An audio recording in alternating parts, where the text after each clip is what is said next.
dan para alumni, panitia pembangunan perpustakaan, anak-anakku, para santri yang berbahagia. Kalau tadi Dr. Ajasa Mutasim menyebutkan bahwa Profesor Bahtiar susah untuk bicara karena mongkok. Saya sendiri juga susah untuk mencari kata-kata yang tepat untuk mengungkapkan kata-kata saya pagi ini. Betapa kita sekarang berada di depan gedung perpustakaan yang waktu itu dibangun tahun 75, kemudian sempat bertahun-tahun tidak bisa difungsikan karena rusak dan kita belum bisa memperbaiki. Seperti kata Pak Mas Huri tadi, sempat kita merencanakan ketika melihat dindingnya masih kuat, hanya akan atapnya saja yang kita perbaiki, yang penting bisa dimanfaatkan. Ternyata Allah memberi hadiah lebih banyak dari itu. 53 tahun perjalanan Pondok Pesantren Pabelan ini adalah perjalanan panjang, penuh dinamika sekaligus juga penuh kesyukuran. Mensyukuri 53 tahun pesantren yang kali ini kebetulan kadonya adalah sekaligus meresmikan perpustakaan yang dibangun pada tahun 75, kemudian direhab selesai tahun ini dan bisa kita resmikan, insya Allah nanti segera bisa kita manfaatkan bersama. Dan untuk Pabelan memang sejak awal perpustakaan itu menempati tempat yang sangat penting. Bahkan sejak zaman itu perpustakaan adalah bangunan yang paling baik yang ada di pesantren Pabelan, melebihi rumah kiai, melebihi gedung-gedung yang lain. Di samping bangunan fisiknya yang paling baik, manfaatnya juga sangat besar dan sangat baik untuk anak-anak. Tadi sudah disinggung oleh Dr. Ajasa Mutasim, Sekretaris Pembina Yayasan Wakaf Pondok Pabelan, bahwa dibangun dulu langsung melibatkan para santri, mengambil batu sebesar kepala masing-masing mereka di kali, kemudian diistilahkan oleh Kiai Hamam diislamkan, mengambil pasir dibawa ke sini, dan setelah terbuat fondasi diuruk rame-rame. Saya ingat waktu itu masih kecil, ikut-ikutan kakak-kakak santri ngijak-ijak uruk yang sambil dialiri air itu untuk memadatkan. Dan alhamdulillah berdiri gedung perpustakaan yang untuk ukurannya waktu itu cukup megah. Di depan sini ada pohon flamboyan, tadi sudah dibuatkan pantun oleh Dr. Ajasa, indah sekali. Kalau baru berbunga merah itu romantis sekali. Dan karena kita tidak mau kehilangan momen itu, kita tanam lagi, tapi belum.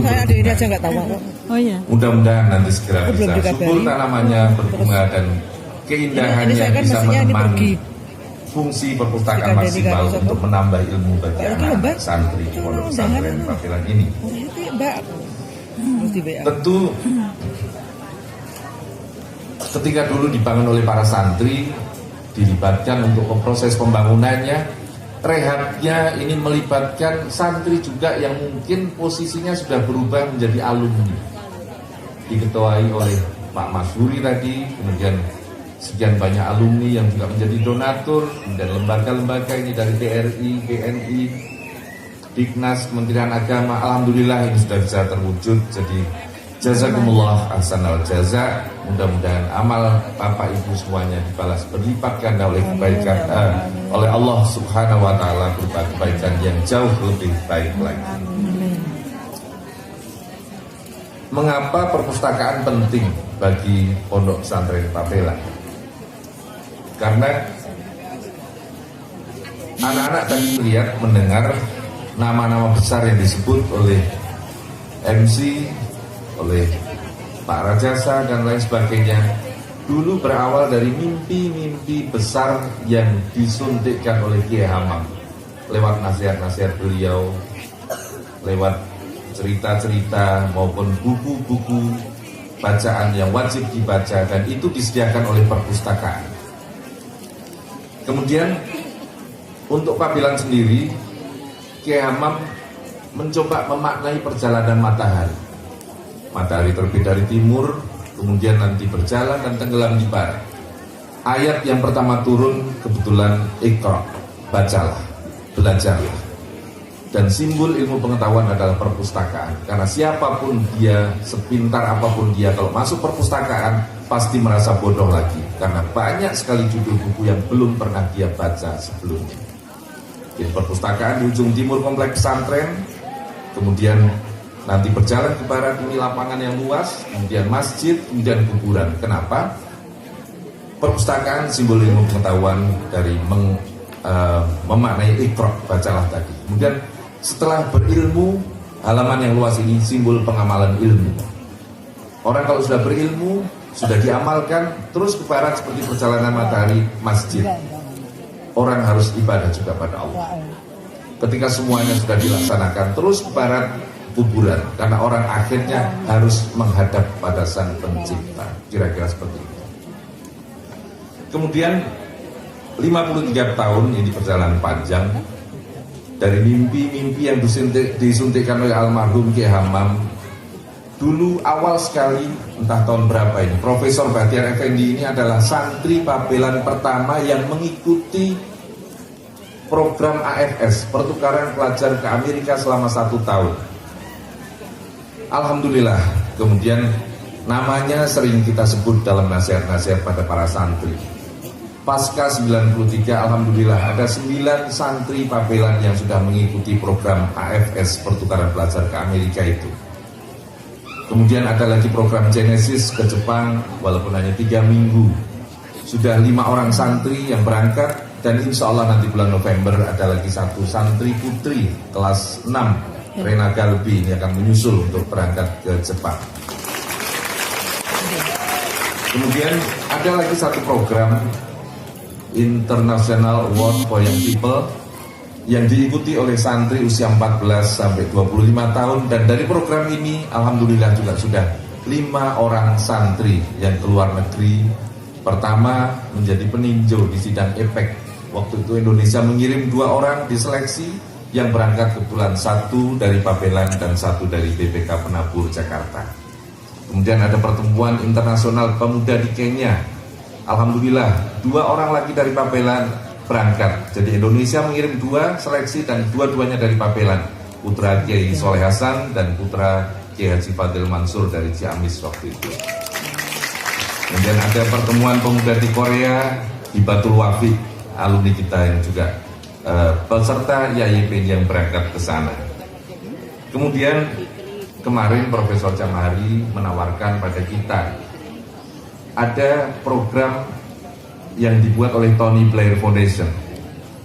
Bagaimana anak-anak nanti kelas 4, kelas 5 bisa berkomunikasi langsung dengan teman-temannya dari seluruh penjuru dunia, baik yang menggunakan bahasa Arab maupun bahasa Inggris. Dan kita sudah mencoba bulan lalu, insya Allah akan terus berlanjut di waktu-waktu yang akan datang, dan mudah-mudahan mendatangkan manfaat yang banyak untuk para santri di Pondok Pesantren Pabelan ini. Amin. Dan kemarin 2 hari lalu saya kaget kedatangan tamu. Rupanya ini adiknya ada di sini nih, Isdarwati waktu itu. Ismunandar itu dulu juara judo nasional, santri Pabelan. Alhamdulillah sekarang kita juga punya juara nasional tapi taekwondo, bahkan 3 orang. Jadi mereka yang suka berkelahi, kalau berkelahi tidak boleh, tapi kalau latihan silat, karate, taekwondo, berantem di situ silahkan. Dan alhamdulillah ada 3 orang juara nasional, dan bulan ini nanti akhir bulan lagi akan populer berangkat ke kalau Jakarta taekwondo di Pabelan dibanding silat dan karate. Dan ada 1 santri putra Irfan Hakim ini nanti akan berangkat ke Malaysia untuk kejuaraan taekwondo tingkat ASEAN. Pramuka yang dulu Pak Dr. Rajasa, Pak Farid, Pak Kuwait ini juga menjadi Pembina. Para aktivis pramuka. Terus kita lanjutkan sampai sekarang dan menjadi salah satu kegiatan ekstra wajib. Kelas 5 untuk naik ke kelas 6 harus mengikuti kursus mahir dasar pramuka.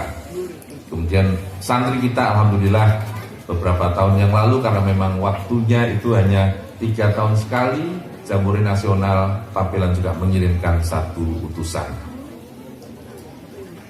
Kemudian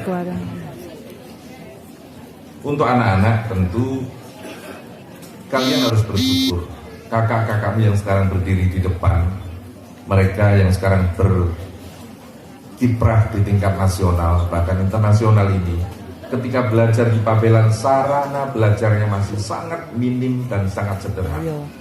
Kalian semuanya ada di sini sekarang sudah jauh lebih beruntung karena tidak perlu lagi menyalakan lampu minyak ketika mau belajar malam hari, tidak perlu lagi menimba air di sumur atau pergi ke sungai untuk mandi, tapi air tadi sudah disebutkan, kamar mandi cukup, termasuk juga tambahan dari Ustaz Faik Hafiz ini alhamdulillah mencukupi untuk para santri mandi baik putra maupun putri. Jazakumullah hasanal jazak. Kemudian perpustakaan kita lihat ini sudah jadi, koleksinya nanti akan terus bertambah, dan selalu saya ingatkan pada anak-anak, dimanapun kamu jangan pernah menjadi manusia otomatis. Mau tidur itu tentu setelah doa Bismillahirrahmanirrahim ya wa amutu, kamu renungkan hari ini perjalananmu apa yang kamu dapatkan sebagai tambahan ilmu. Besok paginya ketika bangun, alhamdulillahilladzi ahyana ba'da ma amatana wa ilaihi nusur, kamu juga renungkan lagi targetmu hari ini apa. Jadi selalu ingat apa yang kita sampaikan itu panca baca. Baca Al-Quran tentu itu harus wajib dilaksanakan setiap hari pagi dan sore. Kenapa? Karena tuntunan hidupmu ada di sana. Yang kedua, baca buku. Kenapa? Karena sekian banyak ilmu pengetahuan, jendela dunia itu ada di buku. Kemudian yang ketiga, baca diri. Yang keempat, baca pengalaman. Dan yang kelima adalah baca situasi. Bahasa Jawanya adalah empan papan. Insya Allah itu modal untuk keberhasilanmu di masa-masa yang akan datang. Selamat belajar dan selamat membaca, insya Allah kamu akan berhasil. Kemudian 53 tahun pesantren Pabelan, pendiri boleh saja mati, penerus boleh saja silih berganti, tetapi pesantren Pabelan insya Allah akan terus abadi. Billahi taufiq wal hidayah. Assalamualaikum warahmatullahi wabarakatuh. Waalaikumsalam warahmatullahi wabarakatuh.